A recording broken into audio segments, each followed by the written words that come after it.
everyone, it's Marnie. Today I'm going to make albondigas, and I thought I'd bring you along so that I can show you how I make my albondigas. It's a wonderful soup.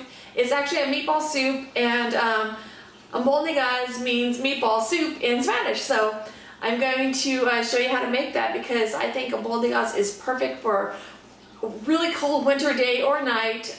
It'll warm you up, and all the veggies are healthy for you. So I'm going to make that. So I'm going to put my hair up, wash my hands. I got my apron on. It's a Keurig View apron, but that's the only apron I've got, so that's the one I'm going to use. So I'm going to wash my hands.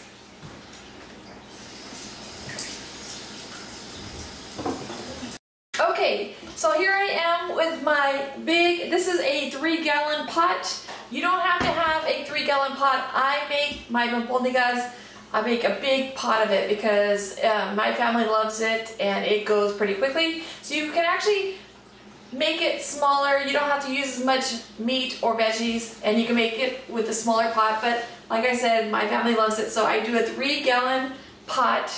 And what I do is I actually put in a little over a gallon of water in here. And next what I'll use is, and now this is optional. I don't always use it, but I'm going to put in some Swanson beef stock.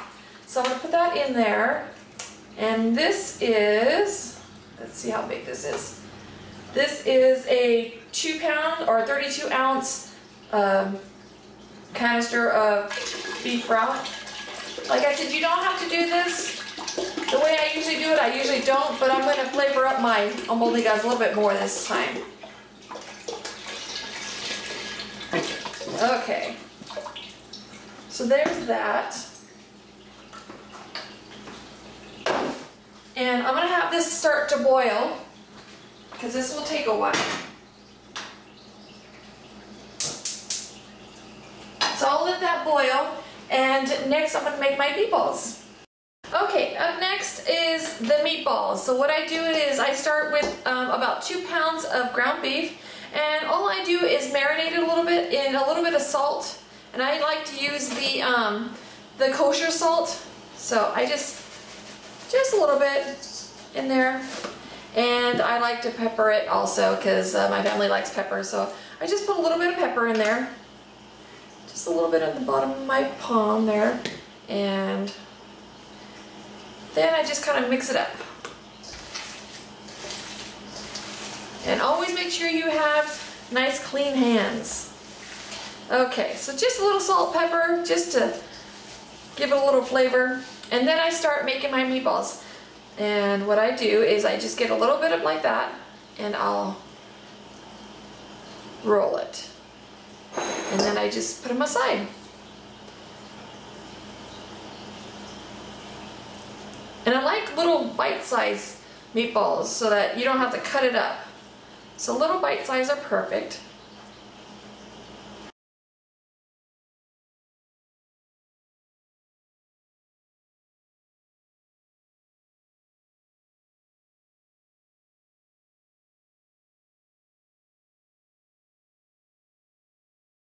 Okay, so now what I do is I'm going to start cutting all my veggies. I'm going to start with green beans, and I'm just going to keep them pretty large. And I'll just cut off the ends and throw them in the bowl, and that way I can wash them. So,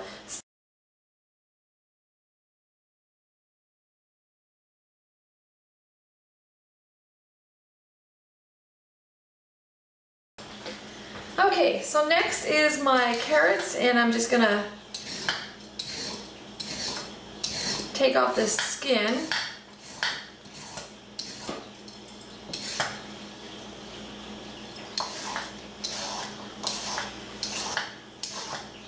Now with this, the outer skin I will save for my rabbit tricks.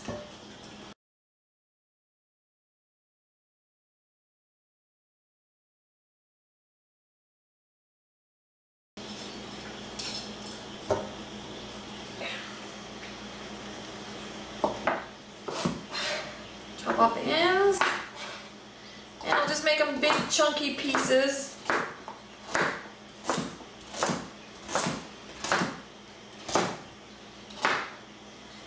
Throw them in there with the green beans.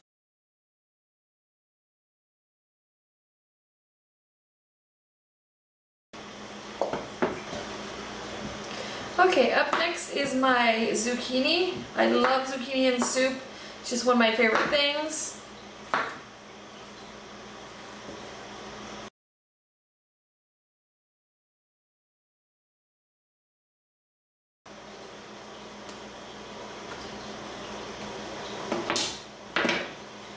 Okay, so up next what I do is I just cut off the ends here, and then I'll just cut these in like little chunks for my soup.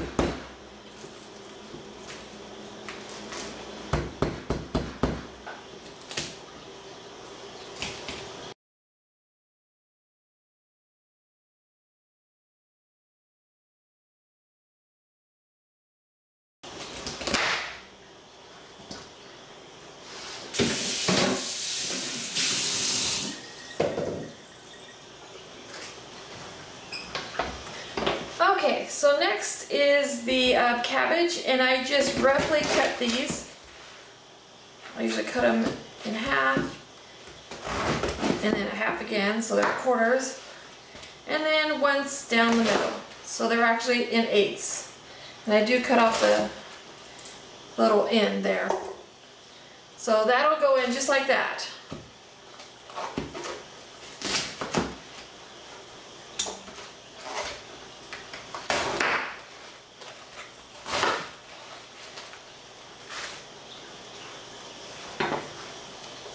Okay, now that my water and my beef broth is at a boil, I put these meatballs in. I don't cook them ahead of time, and the reason why I don't cook them ahead of time is because all that fat in there will make a really good broth. So I plop them in there, and you'll know when they're ready when they float to the top.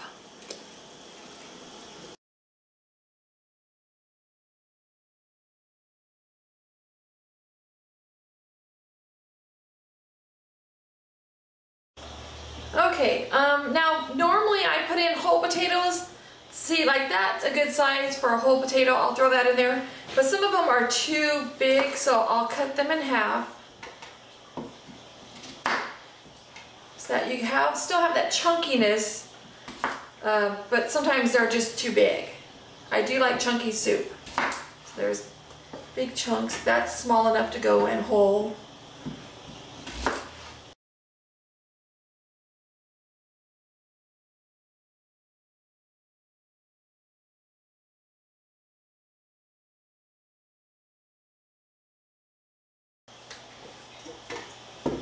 That's small enough for a whole potato.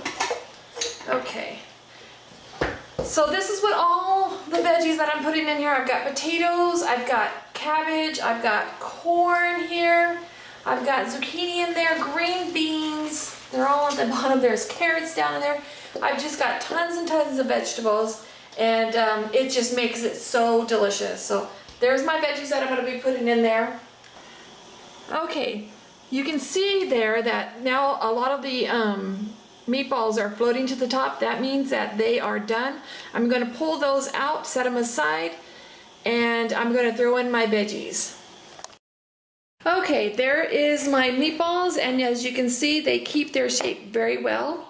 So that's the 2 pounds. It's rendered down, and I'm going to show you what kind of great looking broth. See that kind of bubbly, round kind of greasiness, but it's not greasy. It's actually great broth, and that's why I do not cook my meatballs ahead of time, so that you can have that wonderful looking broth there.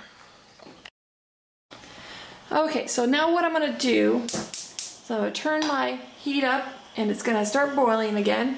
I got all my lovely veggies here, and that is going to be going into the soup, or actually into the broth here. So I'm going to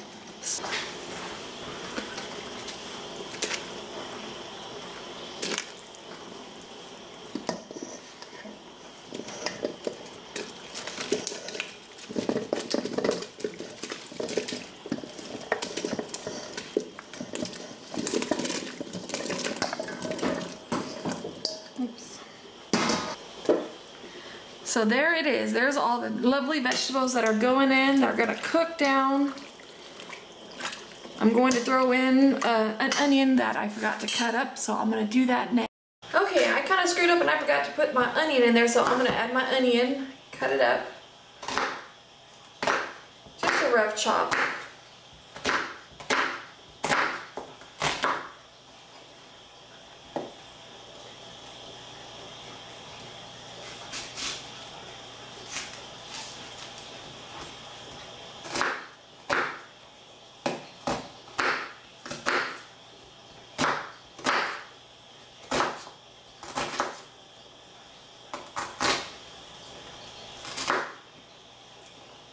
Okay, so there's all my lovely, lovely vegetables, and what I'm going to do now is I'm going to add some salt, and this is the kosher salt. I just love kosher salt, so I'm going to add some salt to it, and it's just a little bit at a time just to taste it.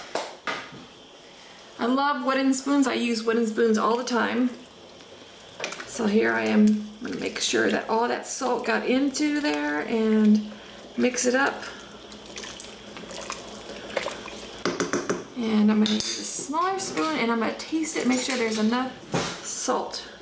Taste my broth, because the broth really makes the soup.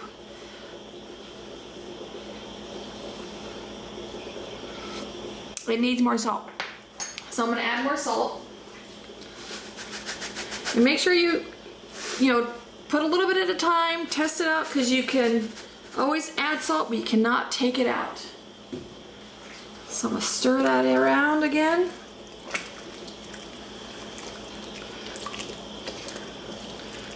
Does that look delicious? Okay, stir that around. Get that cabbage off there. Taste that one more time, see if I need more salt.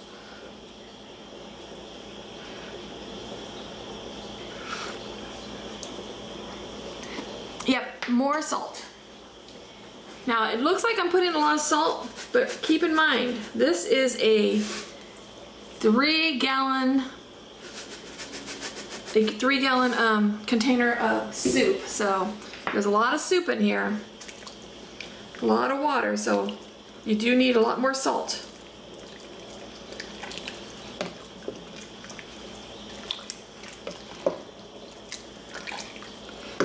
Okay, let's taste this again.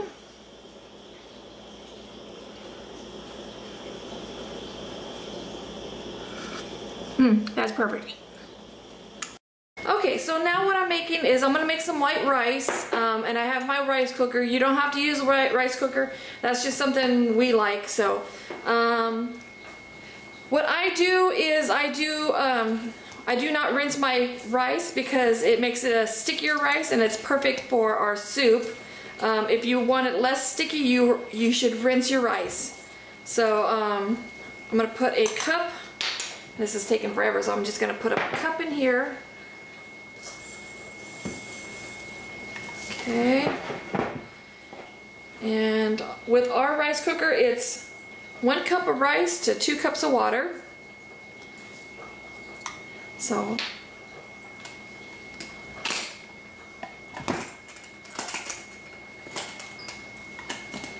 throw the rice in there.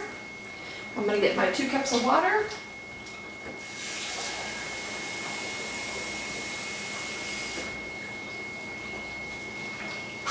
Put my 2 cups of water in there. And I always add bouillon. And so I'll get that bouillon. And what I use is the Knorr, the bouillon, the chicken bouillon.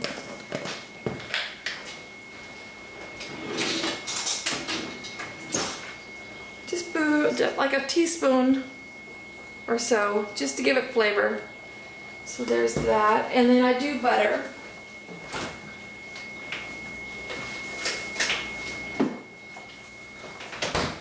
And a little bit of butter will just keep it from getting too sticky. So I'll just do just a little bit of butter, just like that, and throw it in there. Close it up, and I just hit the white rice button, and it's gonna do the whole thing. That's it. That's all I have to do. Okay, so this is the end result. You just add a little bit of lime to it and you're set. The best meatball soup around is called Albondigas.